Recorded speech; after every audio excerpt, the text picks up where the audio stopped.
नमस्कार दोस्तों, मैं हूं नवीन पाटीदार और आप देख रहे हैं वॉइस ऑफ एमपी। इस वक्त की सबसे बड़ी अपडेट की बात करें तो अफीम किसानों से जुड़ी हुई खबर निकल के सामने आ रही है, जहां पर मेवाड़ में हजारों अफीम किसान इकट्ठा हुए और ज्ञापन सौंपा गया है। जिस तरीके से बात करें नई पॉलिसी को लेकर जो एक तरफ जहां पर विभाग तैयारी में लग गया, तो दूसरी तरफ बात करें तो उदयपुर में अफीम किसानों का हल्ला बोल देखने को मिला, जहां पर किसानों ने ज्ञापन सौंपा। साथ ही बात करें जो खबर निकल के सामने आ रही है, जिस तरीके से जो जानकारी निकल के सामने आ रही है, किस तरीके से अफीम किसान लगातार अपनी मांगों को लेकर जो है धरना प्रदर्शन कर रहे हैं। विभिन्न जो किसान संगठन है वे भी जो है लगातार किसानों की आवाज उठाते आ रहे हैं, लेकिन अभी तक किसानों की समस्याओं का समाधान नहीं हुआ। सबसे बड़ी बात करें तो डोरा चूड़ा नष्टीकरण को लेकर जिस तरीके किसान अपनी आवाज उठाते आ रहे हैं, उसे लेकर लगातार किसान जो है सरकार के उन जनप्रतिनिधियों तक भी पहुंचाने की कोशिश कर रहे हैं कि डोरा चूड़ा नष्टीकरण को लेकर कोई जो है रणनीति बनाई जाए, लेकिन अभी तक जो है लगातार किसान परेशान हो रहे हैं डोरा चूड़ा नष्टीकरण को लेकर। साथ ही जो खबर निकल के सामने आ रही है कि मेवाड़ में किसान सड़क पर उतरे हैं और डोरा चूड़ा नष्टीकरण मुआवजे की मांग कर रहे हैं। जिस तरह की तस्वीरें आप देख पा रहे होंगे, ये तस्वीरें उदयपुर से निकल के सामने आ रही है, जहां पर उदयपुर में किसानों ने विशाल रैली निकाली है, कलेक्टर व आबकारी आयुक्त के नाम ज्ञापन सौंपा है। जिस तरह की जानकारी निकल के सामने आ रही है, किस तरीके की तस्वीरें आप देख पा रहे होंगे, बड़ी संख्या में किसान एकजुट हुए और सड़कों पर उतरे, जहाँ पर विशाल रैली और ज्ञापन कलेक्टर और जो आबकारी आयुक्त थे उदयपुर के उनके नाम सौंपा गया है। वल्लभ नगर, मावली और भिंड कानोड़ा सहित संभाग के हजारों अफीम किसान टाउन हॉल उदयपुर पहुंचे थे, जहां पर बड़ी संख्या में जो है किसान यहां एकत्रित हुए। उसके बाद पुलिस के साये में जो है एक विशाल पैदल रैली निकाली गई, जिसके बाद जो है ज्ञापन सौंपा गया। हम आपको तस्वीरें दिखा रहे हैं किस तरीके से किसानों का हल्ला बोल शुरू होता दिख रहा है। एक तरफ जहाँ पर नई पॉलिसी को लेकर विभाग तैयारी कर रहा है, तो दूसरी अगर बात करें तो किसानों का बड़ा प्रदर्शन उदयपुर में देखने को मिला अफीम किसानों का।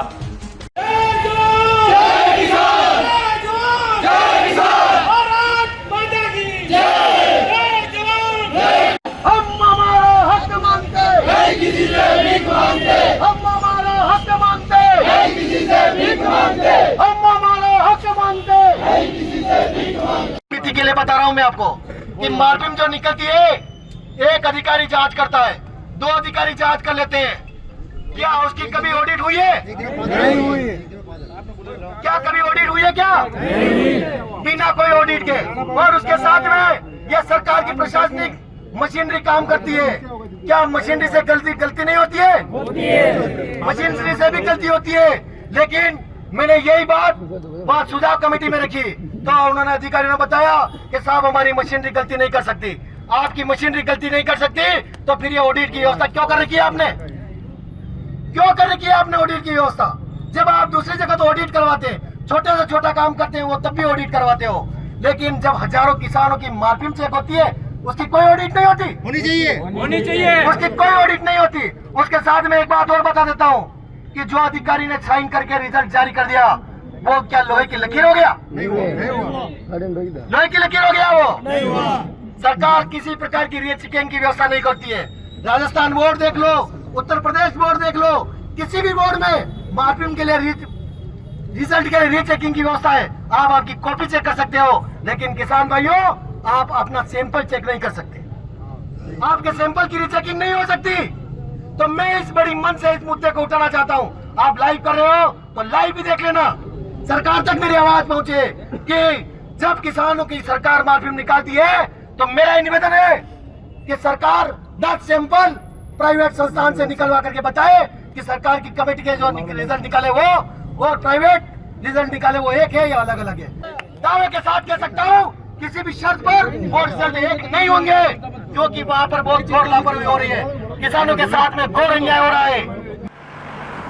जयराम जी, किशन काका, राम राम भाई, राम राम। क्या दोनों भाई बैठ के क्या हिसाब लगा रहे हो? ऊटी लहसुन के भाव आ गए क्या? अरे नहीं रे दादा, ये अपना रमेश नया मकान बनाने के लिए लोन ले रहा है। हिसाब किया तो पता चला कि लोन का पैसा तो ईंट और रेती में ही पूरा हो जाएगा। और अभी तो सीमेंट लानी है, सलिया लाना है, और तो ठेकेदार को भी पैसे देने हैं। मेरे तो कुछ समझ में ही नहीं आ रहा कि कैसे बनेगा मेरा नया मकान। अरे किशन काका, कहाँ इन रेत, सीमेंट और लाल ईंटों के चक्कर में पड़ रहे हो? मेरी बात मानो तो अपने घर को बाबजी एएसी ब्लॉक से बनवाओ।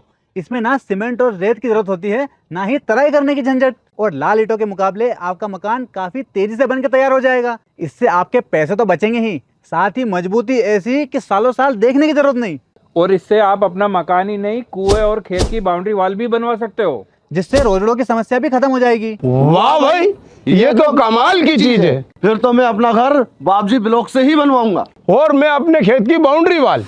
ज्यादा जानकारी के लिए स्क्रीन पर दिए गए नंबर पर अभी कॉल करें। बाबजी एएससी ब्लॉक्स, स्टील से मजबूती।